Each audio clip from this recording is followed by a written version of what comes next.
sa Manila Overseas Press Club. Alas 4:06. Uy!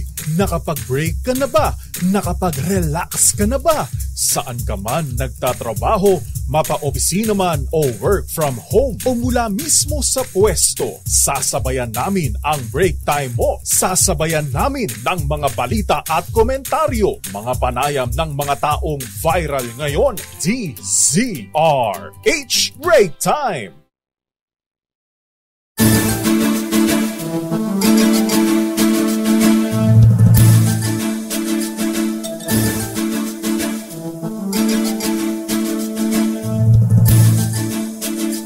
Magandang hapon, Pilipinas.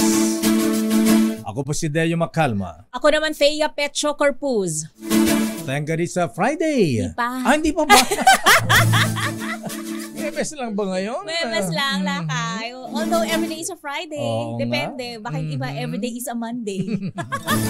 Magandang hapon na Pilipinas. Ako po si Deo Macalma. Muli ako po si Thea Petro Corpuz. At narito ang headlines ng ating mga balita ngayong araw ng Huwebes. Hoy, Miss Karen Oyong, Simbang St. Jude. Ngayon ay 16 ng November. Sa ating mga headlines, 3 araw na tigil pasada ng piston kontra PUJ modernization o jeepney phase out. Tuloy na sa Lunes.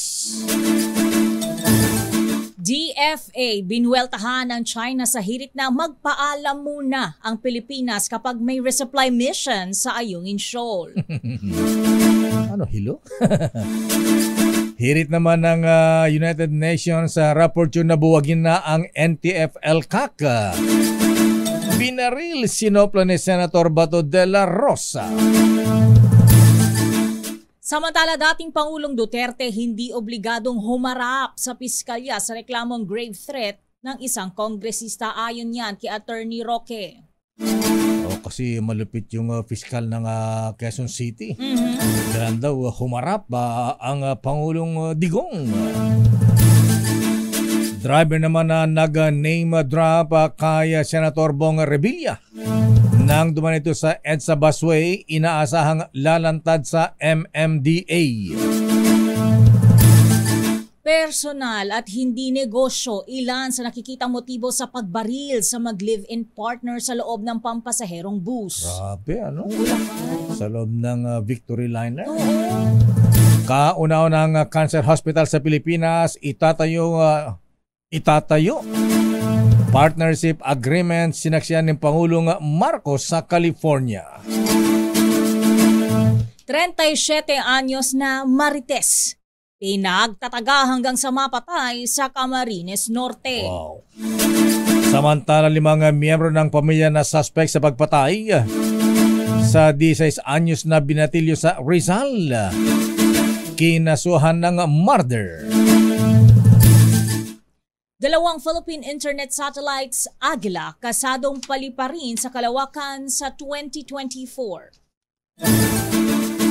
At sa detalye na ating mga balita, tuloy na naman ang 3 araw na tigil pasada. Napanguna naman ng grupong Piston sa Lunes, November 20. Ayon kay Modi Floranda, presidente ng Piston, layo ng kanilang tigil pasada na ipakita ang maring pagtutol sa PUV modernization program na magiging daan sa phase out ng mga jeepneys. Sinabi ni Floranda na ang DOTR at LTFRB na dapat silang bumumuna ng kooperatiba na korporasyon din bago ang implementation nito sa December 31 o bago ang December 31. Mula rito kailangan niyang gamit nila ang Egypt na kanila ring babayaran halagang hanggang 3 milyon. Diyos ko, ha? Bagay na hindi raw nila kakayanin, kaya kanila itong tinututulan. Narito si Ginoong Modi Floranda ng Piston. Ang sa ating serbilyo ay kung ang layunin talaga ng gobyerno ay ayusin yung ating public transport, bakit hindi yung lokal na mga manggagawa natin dito sa ating bansa ang suportahan ng gobyerno? Bakit kailangan natin pangkat ng halos umaabot ng 2.8 hanggang 3.3 milyon na halaga ng mga minibus na galing sa Japan at China, no? At ito ay malaking epekto hindi lamang sa hanay po ng mga driver at mga operator, kundi epektado rin dito yung ating mga kapatid na mga pasahero na kung saan sa ilalim po ng modernization ay mas mataas po yung pamasahe na kung ay hindi halos sasapat yung sinasahod ng ating mga manggagawa. Samantala, inaasahang lalantad sa Metropolitan Manila Development Authority ang dalawang driver na nag-name drop kay Senator Bong Revilla nang dumaan sa EDSA busway. Sinabi ni MMDA Chairman Romando Artes na nakipag-ugnayan sa ahensya ang may-ari ng dalawang sasakyan na ginamit ng tsuper na nagbanggit sa pangalan ng senador ng sitahin ng MMDA enforcers. Sakaling lumantad at umamin, pagmumultahin ng MMDA ang drivers ng itinaas na penalty. Ipauubaya naman ng MMDA kay Senator Bong Revilla kung kakasuhan ng dalawang tsuper na gumamit sa kanyang pangalan sa pagdaan sa EDSA busway.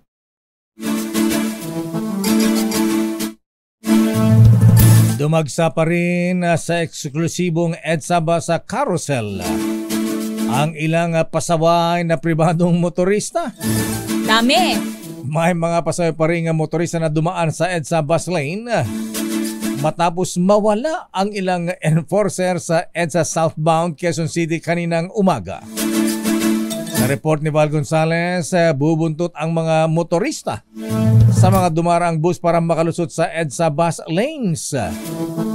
Una rito dandang violators ang nahuli at tiniketan ng MMDA mula noong Lunes, November 13, ang unang araw ng implementasyon ng mas mataas na multa sa violators sa EDSA bus carousel.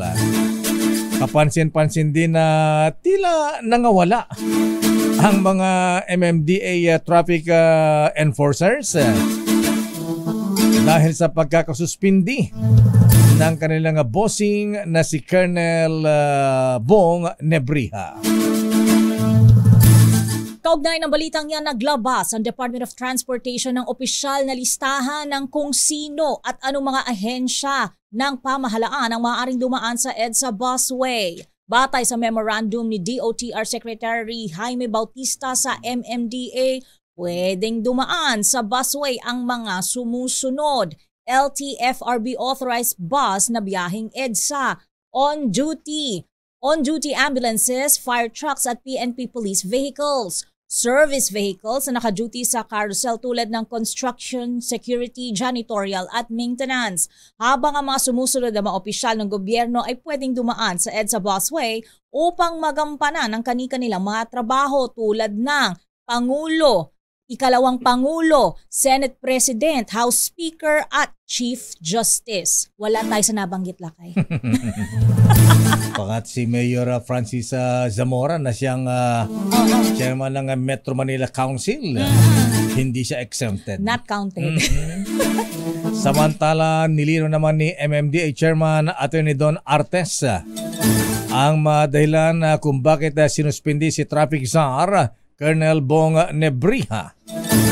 Paliwanag ni Artes sa DCRAs na hindi totoong may discretion ang MMDA enforcers kung sino ang bibigyan ng courtesy na padaanin sa EDSA busway, gaya ng minsang nabanggit ni Nebriha sa media. Ilan naman sa posibleng nilabag ni Nebriha ay ang Data Privacy Act dahil sa pagsasapubliko ng pangalan ng mga nahuling dumaan sa EDSA busway. Narito si Chairman Artes ng MMDA. May discretion ang MMDA na magbigay ng courtesy pag nakasakay yung congressman or senador sa isang sasakyan. Mali po yun dahil ang polisiya po ng MMDA ay strict sa pagpapatupad po nitong exclusivity ng bus lane. At kung wala po doon sa exemption na inilagay ng DOTR sa kanilang polisiya, hindi po kami magde-decide kung sino yung palalagpasin or hindi. Pangalawa po yung kay Senator Revilla, nag-rely po si Colonel Bong doon sa report ng kanyang tao na may napara sila. Nasakay si Senator Revilla na it turned out hindi po. Nag-rely din lang po siya sa sinabi ng enforcer at inamin po ng enforcer na hindi niya po nakita nasakay si Senator Revilla. Yan po yung risk ng ina-announce yung mga pangalan. Si Simula naman sa Lunes ay huhulihin ng MMDA ang mga tauhan ng pamahalaan na hindi maaaring dumaan sa EDSA busway. Kabilang dito ang mga marked vehicles ng gobyerno, gayon din ang mga walang marka pero pula ang plaka. Kasama rin sa bawal dumaan sa EDSA busway ang sasakyan ng mga senador, kongresista, cabinet secretaries at mga opisyal na dating pinayagan. Una rito, naglabas ng listahan ng DOTR kung sino-sinong opisyal lamang ang pwedeng dumaan sa EDSA busway dahil sa kanilang trabaho. Binueltahan naman ng Department of Foreign Affairs si Chinese Foreign Ministry spokesperson Wang Wenbin sa paninisi sa Pilipinas sa pinakahuling harassment sa ating mga barko sa Ayungin Shoal. Paliwanag ni DFA spokesperson Teresita Daza, hindi subjected sa sovereignty claims ang Ayungin na nasa loob ng teritoryo o exclusive economic zone ng Pilipinas. Sinabi ng DFA na walang nilabag na batas ang resupply mission ng Pilipinas sa BRP Sierra Madre. Nilinaw pa ni Daza na may karapatan ang bansa sa Ayungin Shoal at iginit na hindi nito kailangang magpaalam sa China ang mga resupply mission dahil ang bahaging yan ay teritoryo pa ng Pilipinas. Sinagot nga ng Department of Foreign Affairs ang China sa naunang pahayag nito na dapat magpaalam muna ang Pilipinas kapag may resupply mission sa West Philippine Sea. Kasabay nito, mariing kinundina ni DFA spokesperson Teresita Daza ang naturang pahayag ng China Foreign Ministry, sabay sabing hindi na kailangang magpaalam pa ang Pilipinas dahil legal na aktibidad ito sa loob ng exclusive economic zone ng Pilipinas. Ang statement ng China ay inilabas ilang araw ang lumipas sa panibagong harassment ng China Coast Guard nang bombahin nito ng tubig ang resupply mission ng Pilipinas sa BRP Sierra Madre. Samantala, sa halip na sumunod sa sinabi ng China, pinagsabihan ng DFA ang China na agad itigil ang kanilang operasyon sa West Philippine Sea na sumisira sa yamang dagat na sakop ng EEZ ng Pilipinas.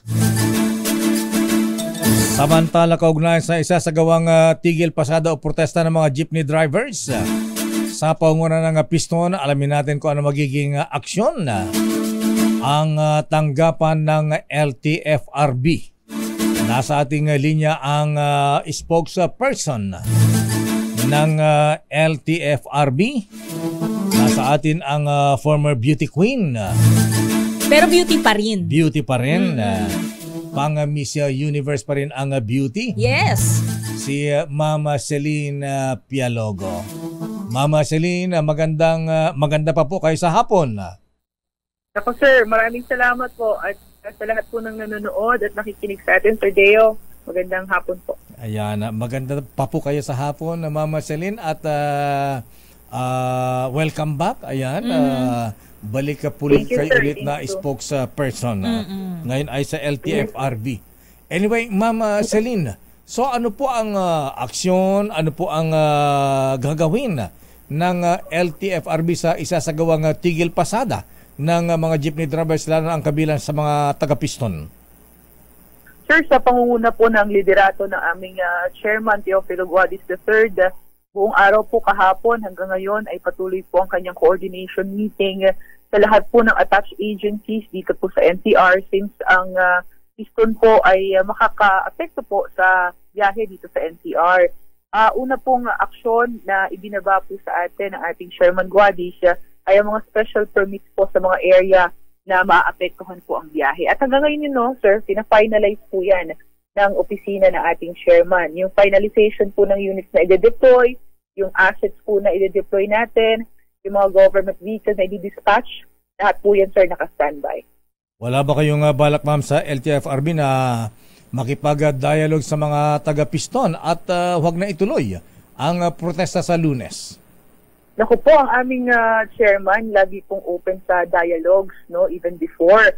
Hindi naman po ito ang unang pagkakataon kung sakali na makakausap ni Chairman Guadis ang mga miyembro po ng piston. Of course, sir, para naman po hindi na maparalisa o maapektuhan yung ating mga kababayan, lagi pong bukas ang opisina ng ating chairman In fact, 2 beses na pong nakausap ni Chairman Guadis ang kanilang leader para po pag-usapan kung mayroon lang pong hindi pagkakaintindihan sa kanilang, of course, kanilang ipinaglalaban na inirerespeto naman ng opisina ni Chairman Guadis. Pero yes sir, kung maaari pong hindi na matuloy ang kanilang transport strike, mas mainam po yun para po sa ating lahat. Magre-rekomenda po ba kayo ng wala munang pasok sa mga paaralan at opisina sa mga nasabing araw kung saan magkakaroon ng tigil pasada? Kanina po sa ginawang press briefing po ni Chairman Guadis ay wala pong nabanggit na recommendation to suspend classes at ang trabaho po sa NCR. So wala naman ma'am sa ngayon po. Meron ba kayong ipapataw na sanksyon dito sa mga magsasagawa ng tigil protesta sa darating na Lunes, Ma'am Selina Pielago? Well sir, sa totoo lang po no, ang aming chairman, naniniwala po siya na malaki lang ang pangangailangan sa information drive no ng kanilang pinaglalaban. Kung magkakaroon po ng sakitan, of course, magkakaroon po ng kaparusahan. Suspension po sa prangkisa nila, yan naman po napag-uusapan. Although yan po talaga ang ipinapataw no, sa mga nagsasagawa ng tigil pasada.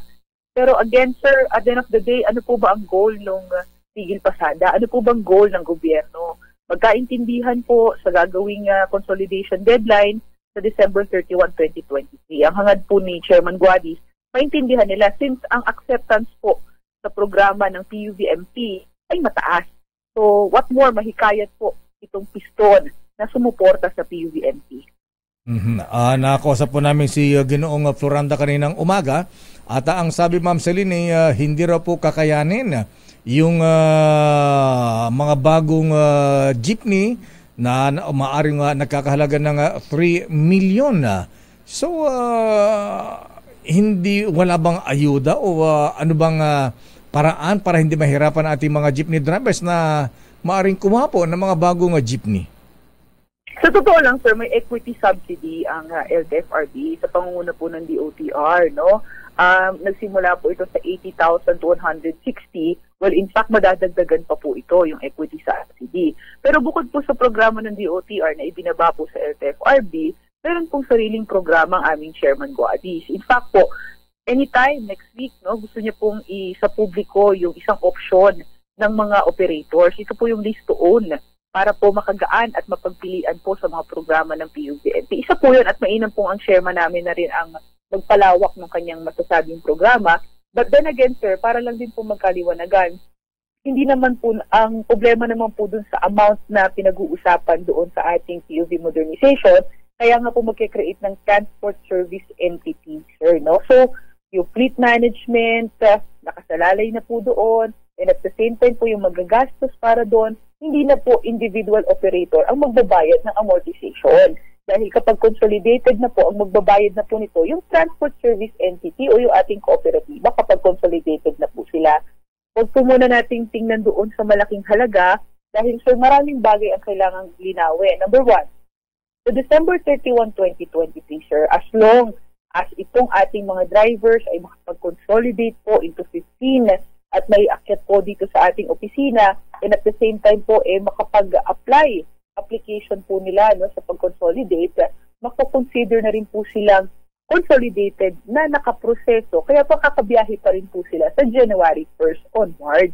So hindi naman po dapat sir problemahin muna yung amount Isa-isahin lang natin Sir Deo, no? December 31, 2023, ang inaalala po nila, makakabiyahe pa ba kami o hindi? Makakabiyahe pa po kayo as long as mag-submit po kayo ng substantial requirement. Yun lang po muna. Ngayon po, pagdating po ng January at hindi po kayo nakapag-submit ng substantial requirement, makakabiyahe pa rin ba kami? Makakabiyahe pa rin po dahil po ang panawagan po ng ating Chairman Guadis, wala pong crisis sa public transport. For example, today, sa isang ruta, may 50 units. Yung 50 units po na yon, 40 lang po ang nag-consolidate. Yung 10 po ayaw. Diba? Yun po yung tanong ng kanakararami. Ayaw namin mag-consolidate. Paano kaming 10? Makakatakbo pa rin po yung 10 na yon in few conditions. Habang pinupunuan po yung allowed na units dun sa particular na route. So, technically speaking, sir, 50 units in one route. 40 lang ang nag-consolidate. So, may butas tayong 10, sir. Yung 10, kailangan punuan yun. Kasi sir, yun yung allowed units doon eh. Ayaw naman po ng ating Sherman Guadis na ma-paralyze po yung transportasyon doon sa particular na ruta na yun. Kaya yung 10 na ayaw, makakabiyahe pa sila. Till such time, Sir Deo, makumpleto na yung 50 units. Pag nakumpleto na yung 50 units, dalawa lang po ang kakababagsakan nung ayaw mag-consolidate. Number 1, antayin yung magiging bagong memorandum o magiging bagong guidelines doon sa mga ayaw talaga makipag-cooperate or babagsak na po sila sa social support po na programa ng LTFRB under DOLE and TESDA. So, mahaba-haba po sir yung proseso. Ang panawagan lang naman po ng LTFRB, ng DOTR, the national government, mag-consolidate lang po muna tayo hanggang December 31, 2023. Ngayon po, hindi aabot. Ang daming technical documentation, technical works. Sige po, pero basta mag-submit lang po tayo ng substantial requirement. Yun lang muna, sir, ang pinaka-importanting maintindihan na ating mga kababayan sa deadline po on December 31, 2023. Matanong ko na lang din, ma'am, kasi nabanggit po ninyo sa 40 ang magko-consolidate. Ibig sabihin, 40 po na modernized jeeps ang babiyahe sa isang ruta? Example, sir, no? Consolidated lang po sila. Ibig sabihin, sir, ma'am, magsasama-sama po yung mga jeepney owners, yung mga units, dahil po sa isang kooperatiba, meron pong 15 units.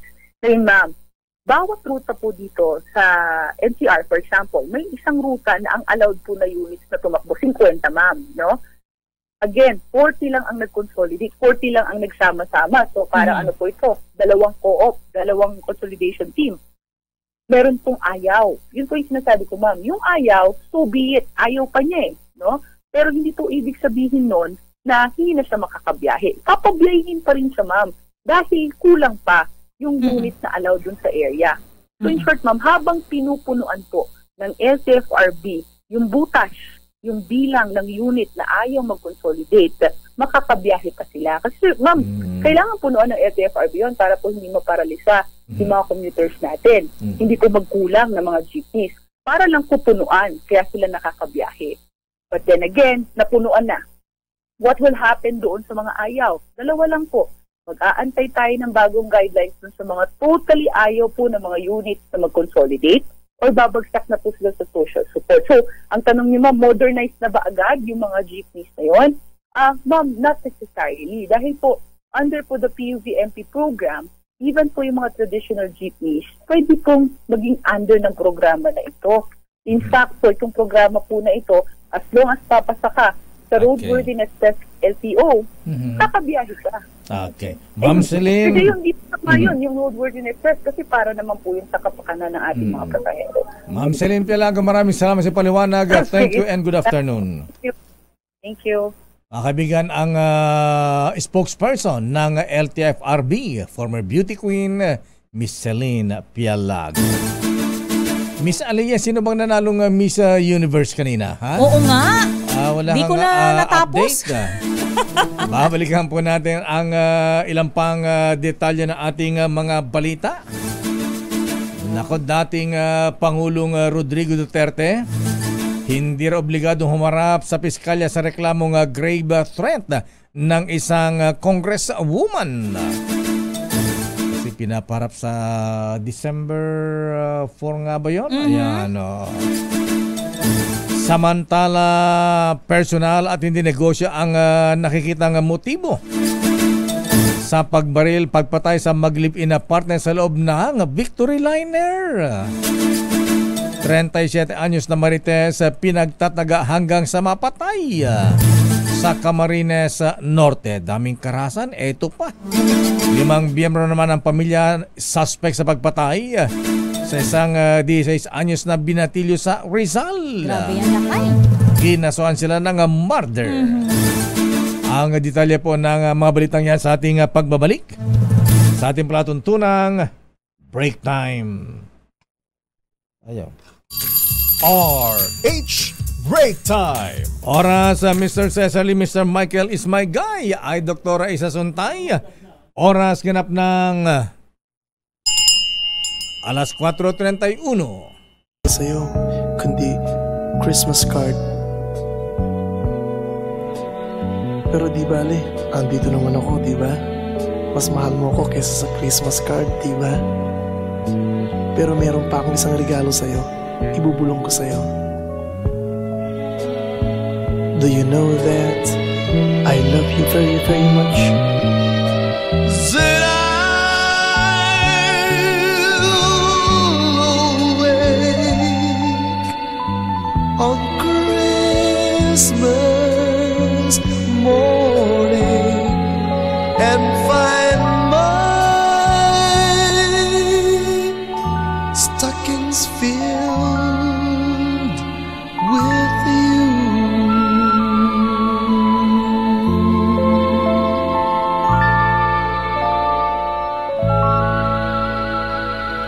Merry Christmas, Miss Thea.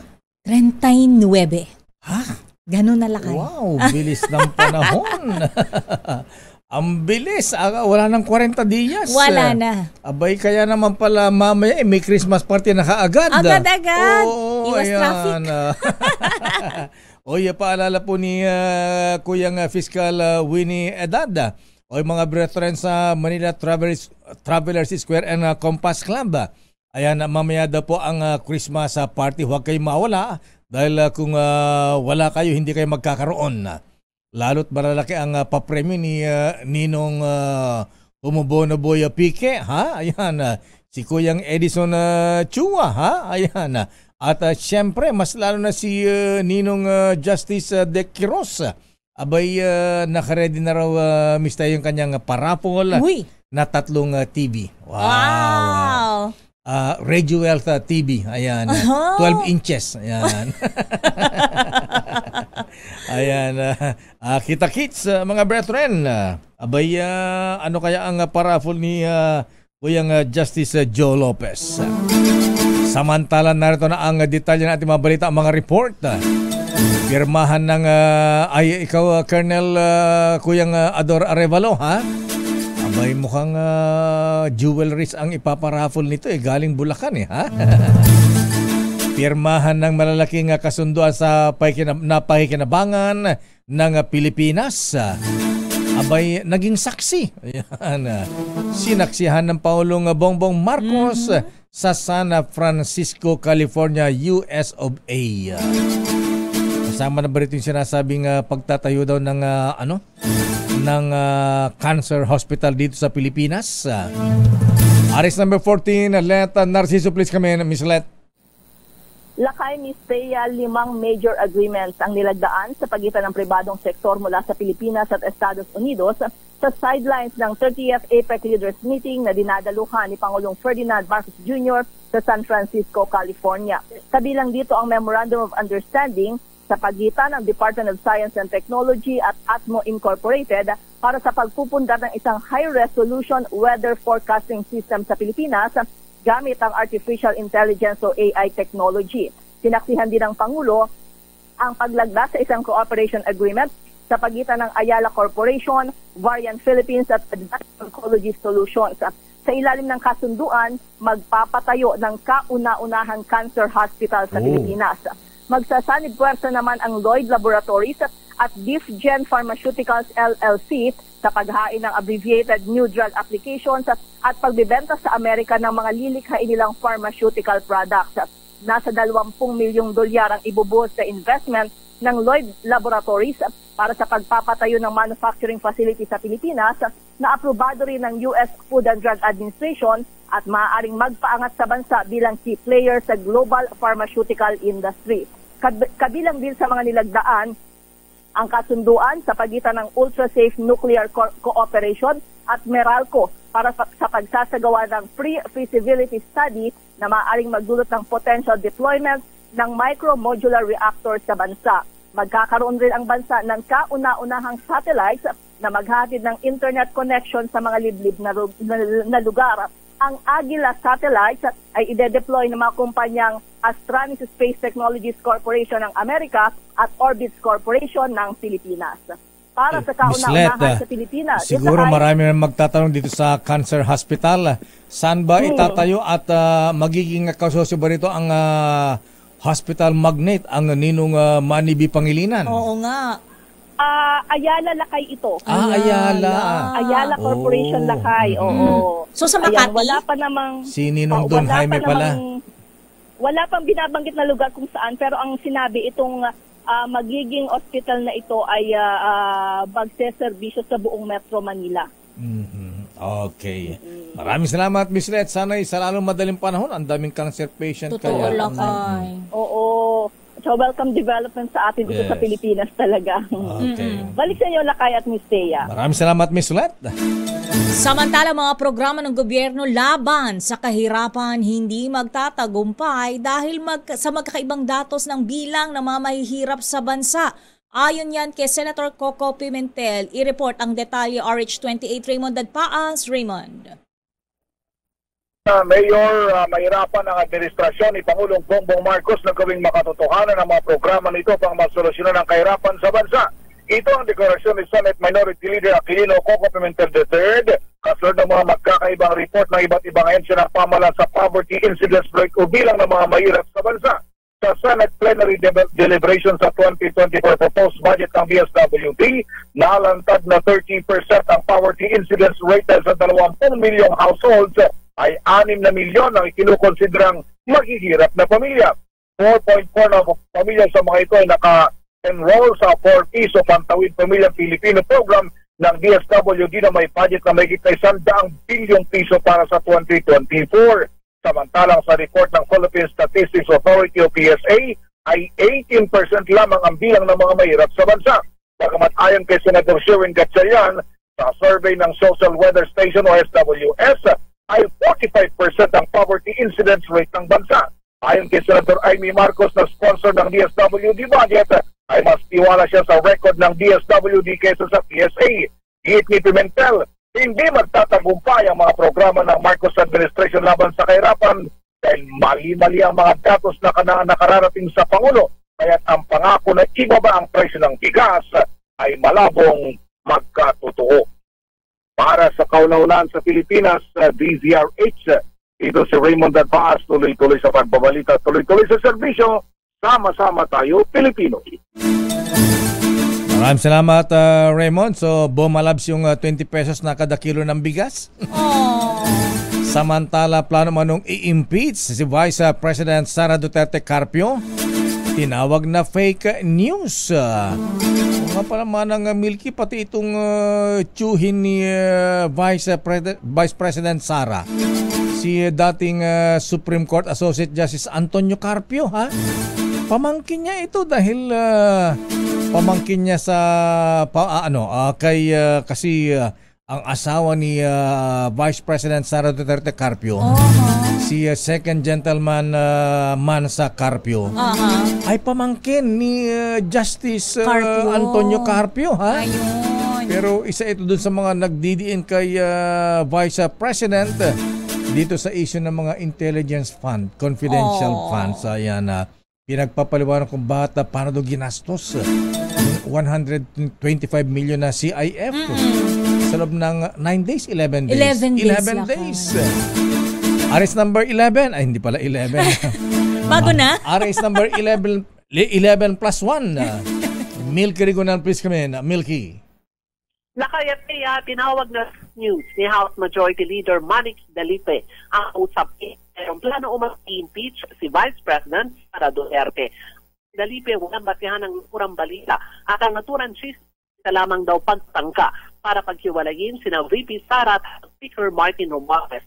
Sabi ni Dalipe, hindi basta-basta ang pahain ng impeachment complaint dahil nangangailangan ito na mga matibay na ebidensya at dahilan base sa proseso ng ating konstitusyon. Paliwanag ni Dalipe, bagamat kahit sinong Pilipino ay pwedeng maghain ng impeachment complaint, mabusisi ang prosesong pagdaraanan nito at kinakailangan ng mabigat na ebidensya para ikonsidera ng Kongreso. Tiniyak ni Dalipe na walang dapat na ikabahala si VP Sara, lalo na wala naman itong malingwa. Nanawagan din ng House Majority Leader sa publiko na huwag maniwala sa mga chismis na nakasisira ang proseso ng demokrasya at pagkakaisa ng mga leader ng bansa. Dagdag pa ni Dalipe, malayo pa ang pag-usapan ang 2028. Sabi ni Dalipe, abala daw ang House Speaker sa pagtataguyod naman na mga panukalang batas na makabubuti sa mga Pilipino at walang desisyon umano sa pagtakbo sa presidential elections. Para sa kauna-una sa Pilipinas, DZRH, ako si Il Gregunan. Tuloy-tuloy sa pagbabalita, tuloy-tuloy sa serbisyo, sama-sama tayo, Pilipino. Samantala, ilang local civil registry na susuhulan para gawa ng birth certificate ang mga dayuhan. Modus, banta sa national security ayon sa NSC. Idetalye mo RH52 Edniel Parrosa. Lakay at Mistea, isinisi ng National Security Council o NSC sa ilang korakot na lokal na pamahalaan kung bakit nakakuha ng birth certificate sa Pilipinas ang ilang mga dayuhan. Ayon kay NSC spokesperson Jonathan Malaya, lumalabas sa inisyal na investigasyon na konektado sa local civil registry ang mga birth certificate na nai-issue sa mga foreign nationals na karamihan naman ay mga Chinese national. Sa bagong Pilipinas briefing ng State Television Channel, sinabi ni Malaya na nababayaran o nalalagyan ang ilang tauhan ng hindi na binanggit na LGUs para mag-issue ng peking impormasyon ng kapanganakan. Sila rin mismo ang civil registrars na nagpapadala ng taking birth certificate sa Philippine Statistics Authority na siya namang nag-iimbak ng mga ito para sa pag-claim anumang oras ipaproseso ito ng mga dayuhan. Iginiit ni Malaya na itinuturing ito bilang banta sa pambansang seguridad dahil nagagamit ang birth certificates para makakuha ng passport at national ID. Una nang kinumpirma ng PSA na batay sa sarili nilang pagsisiyasat, passport ang layunin ng karamihan sa mga banyaga kung bakit sila namimeke ng birth certificate. Lumutang ang issue sa budget deliberation ng PSA sa Senado kung saan sinabi rin na Senate President Mig Zubiri na pinaimbestigahan ito ang isang bayan sa Caraga Region dahil sa parehong modus. Pakinggan natin si Jonathan Malaya. So, we consider this a national security threat because pag nakakuha na po sila ng birth certificate, makakakuha na sila ng passport, makakakuha na sila ng national ID. So parang regular na Pilipino na sila. Yes. And based on our initial investigation, mukha pong sa level ng local government unit nagkakaroon ng bayaran. Ang tinig ni NSC Assistant Director General Jonathan Malaya. Para sa kauna-unahan sa Pilipinas, DZRH. Ito si Edniel Parrosa. Tuloy-tuloy sa pagbabalita, tuloy-tuloy sa serbisyo. Sama-sama tayo Pilipino. Abay, kung hindi naman sila Pilipino, edi kanselahin yan. Tama. Babalikan po natin ang pang detalye ng ating mga balita. Stand by, Miss Alia Ecatlo de Fort. Sa linggo pa pala ang Miss Universe Beauty Pageant, Miss Thea. Preliminary pa lang pala yung nangyari kanina, Lakay. Yan. At nagpakitang gilas, ha? True. Ang anak ni Miss International Melanie Marquez. Si Michelle D. Ano bang ginawa niya? Kumain ba siya ng apoy? Ano? Pero on fire. On fire ang kanyang performance talaga, Lakay. Makita natin mamaya, ha? Babalikan natin ang mga balitang yan at happy birthday muna. Happy birthday muna kay Ninong Fred Yao ng Sesto at Philippine Business Bank at kay Dr. Rogelio Bayawa Sr. At siyempre, nako, eto, ibang mag-birthday ito, Miss Thea.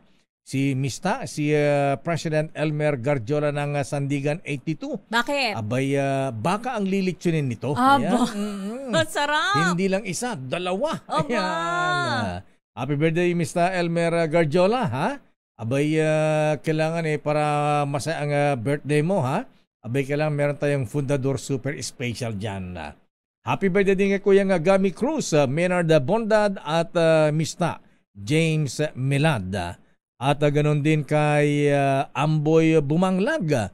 At happy birthday din kay Elena Bautista Santiago ng Teresa Rizal. Kapatid pala ito ni Tata Clement kaya binabati ni Cesar Bautista. At ito nga pala yung mga kamag-anak namin ay dagitay kabagyan tayo apo. Kaya tayo dito pinili ka na Paway Ilocos Norte kang taga Sanchez Mira Cagayan. Abay si Anti-Filipinas, Idot Makalma na sinundo na po ni Lord dyan sa may barangay Sungadan, Paway, Ilocos Norte. Intunubigat apo itipumpunan, ayan, bukas na po ang libing ni Anti-Filipinas dyan sa Paway. Panawagan mula kay Professor Josie Makalma. Oras sa Miss Thea. Kulang-kulang 7 minuto bago mag-alas 5. Doktora Isa Suntay, Hermana Rosie Sarangaya. Ha? At Merry Christmas din kay Doktora Evelyn Laureta at Doktora Beng Lee. At siyempre, ito pa ha, ninang ko rin ito ha. Mano po? Si birthday girl, si Ma'am Agnes Ablasa ng Ayala, Alabang. Happy birthday po, pagbati mula sa kanyang dating boyfriend na si Mr. Nards Ablasa. Samantala, sinupalpal ni Senator Ronald Bato de la Rosa ang hirit ni UN Special Rapporteur Ian Fry na dapat nang i-disband o buwagin ng tuluyan ang NTF-ELCAC. Ayon kay Senator de la Rosa, maaring misinformed itong si Ian Fry ukol sa mandato ng NTF-ELCAC kaya hindi dapat ito patanggalin. Ginawa naman ni Fry ang pahayag-bataan niya sa kanyang pag-iikot sa iba't ibang lugar sa bansa at nadiskubre ang umano'y mga paglabag sa karapatang pantao ng environmentalist. Sabi ni Secretary Eduardo Año, Vice Chairman ng NTF-ELCAC, na incomplete ang report ni Fry at iniimbitahan nila ito muli para sa isang dialogo bago nito tapusin ang kanyang report. Samantala, may mga kinasuhan ng carnapping ang babae sa mag-live-in partners na brutal na pinatay sa loob ng bus sa Nueva Ecija. Ito ang napag-alaman kay Police Major Ray Ian Agliam, hepe ng Karangla Nueva Ecija Police sa interview ng DZRH. Sabi ni Major Agliam, may kinasuhan ng biktimang si Gloria Alitaw ng carnapping na tumanggap ng mga banta sa buhay bago binaril at napatay habang sakay ng bus. Dagdag pa ni Major Agliam, posibleng plan B ng hired killers ang pamamaril sa loob ng bus dahil may sariling sasakyan ng mga biktima pero hindi nila ginamit at hindi rin sila nagdala ng cellphone. Posible rin na bantay sarado o minamanmanan na talaga ang dalawang biktima at kabisado ng suspects ang lugar kung saan sila bumaba pagkatapos ng krimen. Narito ang pahayag ni Major Agliam. Yung po mga gunman, pagbaba ng bus ay, kasi yung photography po, nung is walang ganong bayan, bundok sa kanan, kansada, ilog, yung bundok ulit, kaliwa. Kung gano'n po. Oo. Lahat lang po, sa bawit ng ilog, then bundok. Oo. The crime has something to do with that particular case of carnapping na ang nag-file po ay itong victim? Yun po yung tinitignan natin sa Catholic kasi ito yung argument ng yaman ng babae. Sino po ba yung magbe-benefit kung sakaling wala yung babae? Hoy, happy birthday din kay Kuyang Antonio Bonacheng ng Montalbán Plaza number 376. Sabi ko yung Nika Manipon, ha? Ano ko yung Toto Contrevida, magpapainom da ito ng Fundador Super Special. Sarap naman. Hindi kailangan personal na marap si dating Pangulong Rodrigo Duterte sa Quezon City Prosecutor's Office. Ito ang pahayag ng dating presidential spokesperson na si Attorney Harry Roque. Ito yung matapos sa padalhan ng Quezon City Prosecutor's Office ng subpoena si dating Pangulong Digong ukol sa reklamong grave threat na isinampa ni ACA Teachers Party List Congresswoman Franz Castro. Ayon kay Attorney Roque, hindi requirement na personal na pumunta ang dating Pangulo sa preliminary investigation sa nasabing usapin. Sabi pa ni Roque, pwedeng abogado lamang ng dating Pangulo ang humarap sa piskalya lalo kung initial hearing lang namang ito at tatanggapin ang kopya ng complaint affidavit. Nag-ugat ang kaso matapos naman ng pagbantaan ng dating Pangulong Duterte ang buhay ng Lady Solon dahil sa koneksyon sa CPP-NPA. That is a freedom of expression. Mga Marites, paalala ha, dahil ito lakay pinagtataga hanggang sa mapatay ang isang babae dahil umano sa pagmamarites sa Camarines Norte. Kinilala ng Labo Municipal Police Station ng biktima na si Alma Espalmado, 37 anyos, residente sa Barangay Esquivan, Munisipalidad ng Labo. Batay sa ulat, agad na namatay ang biktima matapos pagtatagain ng suspect na kinilalang si alias Naldo dahil sa umano'y chismis na ipinost ng biktima sa social media. Nasa kustodiya na ng pulisya ang suspect na mahaharap sa kasong pagpatay. Tignan mo nga naman ni birthday pa na itong si Ellen, ha? Ellen Fulido Kaitum. Ayan. Ang ating intern. Akala ko Adarna lakay. O nga, Ellen Adarna pala. Ayan. Alam ba tayong pakantong dyan, Miss Ellen, ha? Pagkatapos lang daw nila lakay. Ganun ba? Intern ito ng Perpetual Help University. Ayan. At ilan taon ka na, Iha? Ayan, Ellen, sweet 16? Baka 20 yan, lakay kasi intern ganun na ba? natin. O nga, Samantala, kinasuhan ng MARDA ang 5 miyembro ng pamilya na suspect sa pagpatay sa isang 16 years old na binatilyo sa Rodriguez, Rizal. Ayon kay Police Captain Merisola Taktakin ng Rizal Police Office, na-refer na ang kaso sa Rizal Provincial Prosecutor's Office. Kasama na sa makinasuhan si alias Maymay, ang menor de edad na girlfriend ng pinatay sa sakal na si Ronald Jan Delgado. Batay sa report ng Rodriguez Police, patay na ng matagpuan si Delgado sa Sitio Kalumpit matapos mawala noong October 29 nang magpaalam na gagawa ng school project kasama ang girlfriend. Kinumpirma sa DCRH ni Taktakin na ang buong mag-anak ni Maymay kabila ang dalagita ang persons of interest sa krimen dahil areglado na manong ikasal sa ibang lalaki. Itong si Maymay, kaya pinagplanuhan nilang mawala ang boyfriend na si Delgado. Grabe. Kapit naman. Ayaw nila dun sa boyfriend. Baka laman. Showbiz, Miss Thea. Eto, sa happy news naman tayo, lakay, dahil si Michelle D nagpasiklab sa Miss Universe Preliminary Competition. Pakiramdam ko, lakay, ano to eh. Crownable. Crownable. Asan pwede ipakita yung kung paano kumain ng apoy? Hindi. Di ba? Sabi mo kumain ng apoy. Hindi ha. Ano lang, she's on fire, lakay. Oo. Sige nga, idetalye mo. Ipagyabang mo, Aliyah Ikatlo the 4th. Lakay at Miss Thea, confidently beautiful ang eksena ni Michelle Marquez D sa preliminary competition ng Miss Universe 2023 sa El Salvador. Kaninang umaga ay umarangkada na ang prelims ng 70 kandidata na magtatagisan para sa iisang korona. Habang rumarampa ay dinescribe ng host si Michelle bilang isang autism advocate. Kaya naman hinirang ito na silver finalist sa Voice for Change category. Very stunning si Michelle sa kanyang burning red na one-piece swimsuit. Head-turning din ang look ng Miss Philippines Bet sa kanyang emerald green na long gown. Inspired ito sa gown ng kanyang ina na si Melanie Marquez na nakasuot din ng green gown noong koronahan bilang Miss International 1979. Lakay at Miss Thea, preliminary competition pa lang ito at ibig sabihin, dito malalaman kung sino ang mga kandidatang magpo-proceed sa main competition. Gaganapin sa linggo ang Miss Universe Coronation Night kung saan isa si Catriona Gray sa magiging backstage correspondent para sa Break Time Showbiz. Teka muna, Miss Aliyah.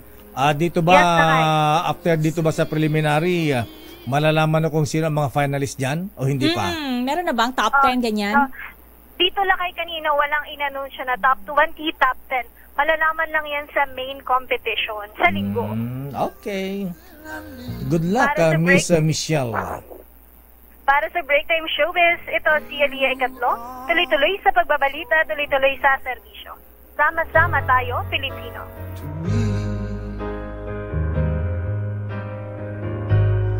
You are so beautiful.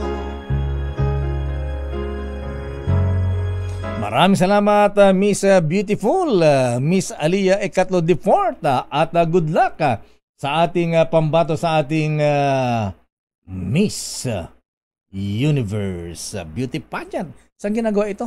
Sana nga to, nalalimutan ko tuloy. El Salvador ba? El Salvador. Tama, lakay. Tama ako na recollection. Ayan. Ang saya siguro, lakay, ng pakiramdam ni Mami Melanie, no? Kapag ka nakoronahan din yung anak niyang Miss Universe. Mag-ina talaga. Yes.